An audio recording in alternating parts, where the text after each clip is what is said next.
Welcome to the Prepared Homestead. This is Travis. Thank you all for stopping by to watch. Well, today might be a little bit different than where we've been going the last few days here on this channel. We're talking about all the current events going on and how you need to be getting ready for them. And those are all very important, and I might occasionally slip in one or two in this video. But what I want to tell you about is I just actually did an interview with a podcast and channel that I was just really excited to do, and it went really well.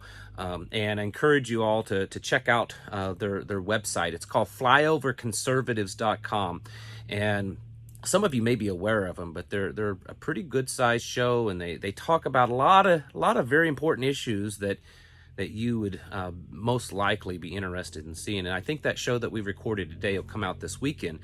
And they brought me on there to talk about preparedness and self-sufficient living, and to really kind of break it down into the basics, to kind of get the basics out for their listeners.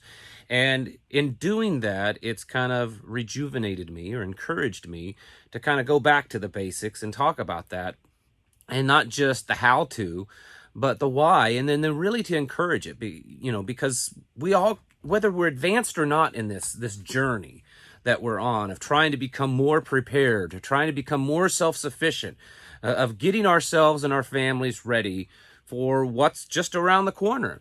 And there's a lot just around the corner. I was just looking today that I guess we're sending another $750 million over to Ukraine in weapons, and the inflation has gone up again. Not that that's a big surprise, and this whole bird flu thing is starting to really grow. And then on top of that, the old COVID thing seems to be coming back. It's over in China and it's crazy over there, but we're actually starting to see places here in the United States reinstate the ordinances for this, and there's a pretty good chance, I think, that this could kind of come back around and be used again, just like it has been in the last couple of years. So there's just plenty of things, and we're not even talking yet about the food shortages that we've been discussing for days, and the high prices. There's a lot of stuff, but we can't lose sight and fall into this fear and this worry that there's just so much, and there is. And then I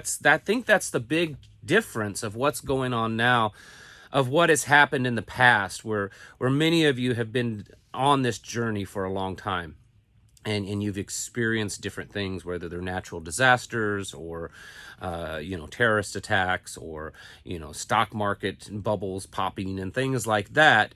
We're living in a time right now where it's just about every scenario happening at once, and it's a little daunting, but it's also a little terrifying if we allow it to get to us. And so in the interview today, talking with them and their listeners, it really kind of encouraged me to bring that message back to you folks. And we've talked about this before, but to really hit it home again, that regardless of where you're at in this preparedness journey, you may be a beginner. You may have just woke up last week or even just yesterday, and you have nothing. You have no preps. You have no real skills that you can think of that will help you, when everything just kind of goes to where in a handbasket. But yet you may be on the other end of the spectrum, and maybe you're an advanced. Maybe you have a off-grid self-sufficient farm, and you've been stocking up for years, and you've been developing your skills and your tools and honing everything so that you're ready to go the moment's notice. Regardless of where you're at, the amount of things going on, the amount of pressure, the amount of just fear that's floating around can become overwhelming. And I think that's all for a purpose. When we talk about the Great Reset and all this globalist agenda, well, of course they want us terrified. That's what helps what they're doing. The more dependent we are upon them, and the more terrified we are of the current state of affairs, the more we're going to run to them when we need help, and when they say, "Hey, I got a solution for you." So it's all orchestrated and planned that way, folks. It's not just, well, it's amazing that everyone's terrified of what's going on. No, they want you to be that way. But we can't allow ourselves to fall into that chasm of fear. We have to know that, number one, we're smart enough to actually survive through things. I mean, we just are. If we put our heads to it, we are. Our ancestors walked across wilderness, across the Great Plains and over mountains, and they had almost nothing. And many of them perished, but a whole lot of them made it. We can go back through human history all over the world and see that we are capable of surviving through some of the worst possible experiences that we could conjure up in our imaginations.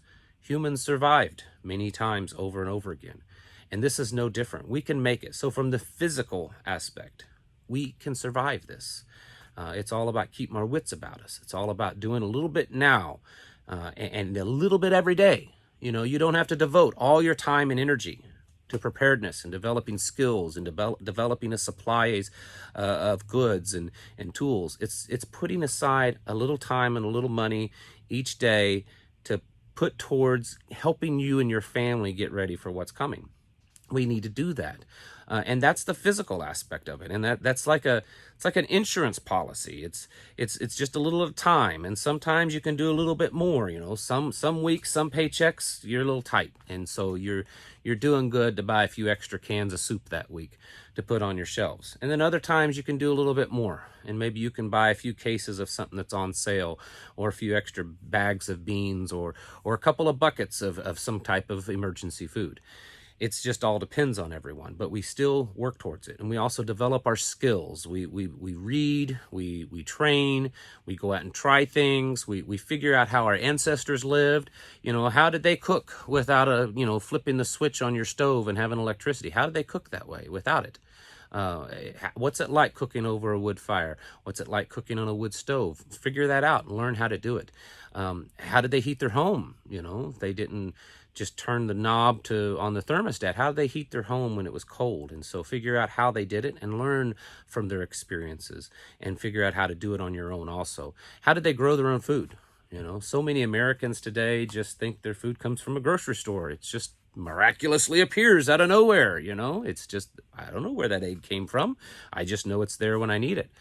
Well, what are you going to do when it's not there when you need it? Or what are you going to do when it's so expensive you can't afford it?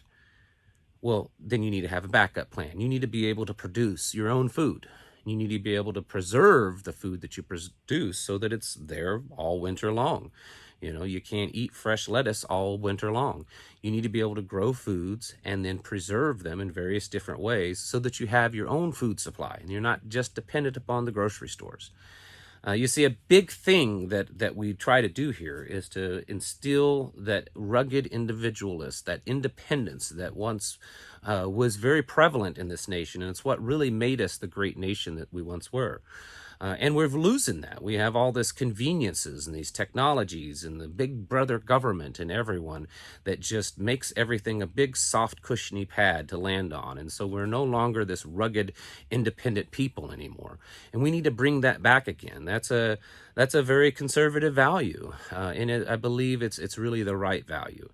Because the more we're dependent upon them, the more power that they have. I mean, this globalist agenda, this Great Reset, this Agenda 21, Agenda 2030, whatever you want to call it, the beast system, it only really is going to be successful the more people that are dependent upon it. If you're not dependent upon them, then it makes it really hard for their agendas to work. And so you should strive every day to find that independence, to rekindle what was once in American spirit, that we didn't need other people to live by. We didn't need their handouts, and we didn't need their safety nets. We could go off and we could do it on our own. And we failed a lot of times, and it was a struggle, and it hurt, and sometimes people even died. But in the end, we prevailed because we had that very strong willpower, that very much of a warrior mentality that we were going to survive, no matter what. And so we need to do that. And that's the physical aspect of it. It also includes the mental, because if you don't have that mental fortitude to survive in horrible odds, then it doesn't matter how much preps you have. So you really need to also work on that mental strength of being able to push through a tough time no matter what, and then think outside the box sometimes. You have to figure things out. Well, if you got food, you need to cook it, and electricity's out. Well, what are you going to do? And so we need to figure that out. And that's why I encourage, having enough books that teach you how to do things, watching the videos online that exist while you can still get online, and building up your own knowledge of how to do things. And then the third thing we talk about on here from time to time is the spiritual preparedness. Maybe not everyone watching agrees with this, but I think most of you do. We are in a real spiritual warfare situation right now. I believe it's right out of the Bible.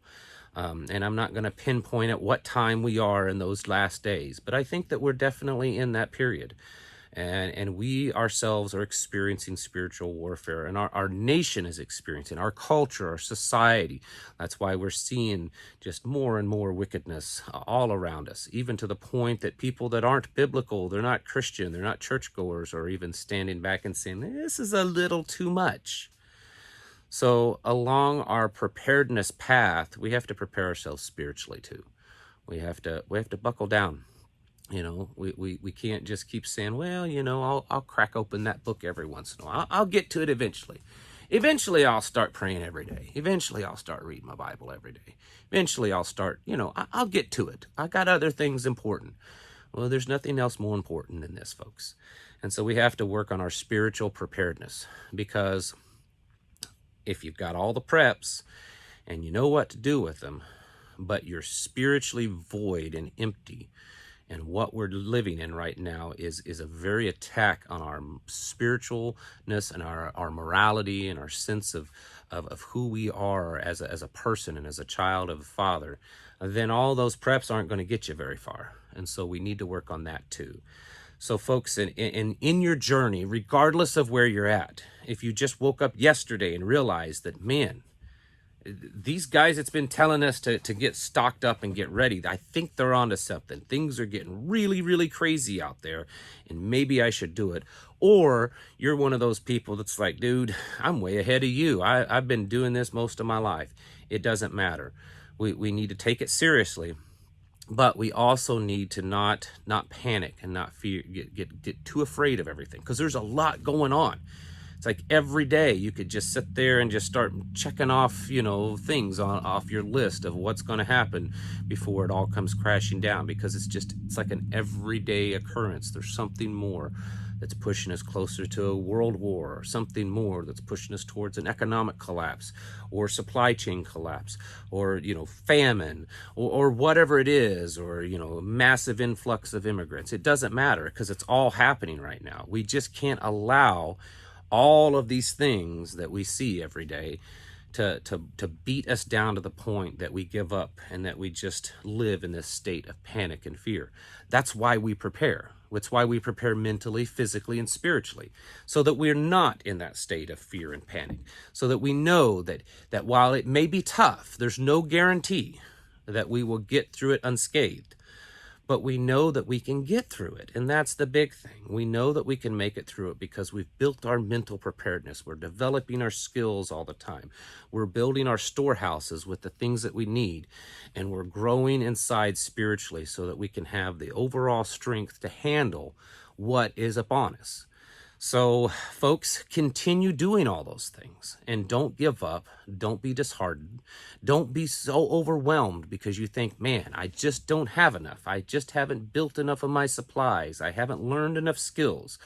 Because I assure you, the little bit that you're doing every day is way more than the rest of the world. The vast majority of Americans aren't doing anything, unfortunately. And so the little bit that you're doing is putting you further and further down that road of real preparedness, overall preparedness, to help you get through really whatever happens. And we don't know what's all going to happen. We don't know what's the first thing that's going to happen. We just know that there's a lot happening, and we need to get ourselves ready for it. So I encourage you to become more self-sufficient, folks. Every day, do a little bit more. Every day, stock up a little bit more. Every day, learn something a little bit more. Develop your skills, your knowledge, build your strength mentally, physically, and spiritually.